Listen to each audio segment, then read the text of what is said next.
What is an IPO? What are the advantages and risks involved in buying IPOs?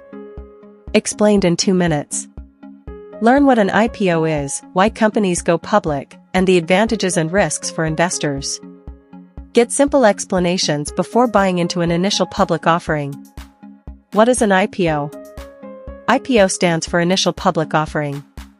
It's the moment a private company offers its shares to the general public for the very first time. Think of it as a company graduating from being privately owned to becoming publicly traded on a stock exchange. Companies launch an IPO to raise a large amount of capital. This money can fund expansion, pay off debt, or even create new products.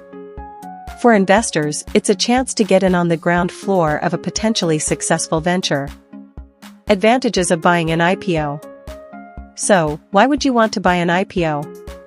The biggest draw is often the potential for rapid growth. If a company's stock is undervalued at its IPO, or if the company performs exceptionally well, early investors can see significant returns. You might even feel a sense of pride, owning a piece of a company you believe in from its public beginning. It offers a unique opportunity to be part of a company's journey right from its very first public step. Risks of buying an IPO. However, IPOs are not without their risks. They can be highly volatile. The initial share price might be overvalued, leading to a quick drop after trading begins.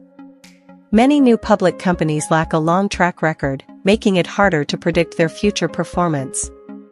There's also the lockup period for insiders, after which a flood of new shares can hit the market, potentially driving prices down.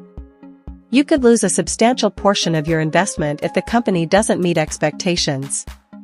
Is an IPO right for you? Investing in an IPO can be thrilling, but it requires careful consideration. Do your research thoroughly. Understand the company, its financials, and its industry. Never invest more than you are comfortable losing. IPOs are generally considered higher-risk investments. They are best suited for investors with a greater risk tolerance and a diversified portfolio.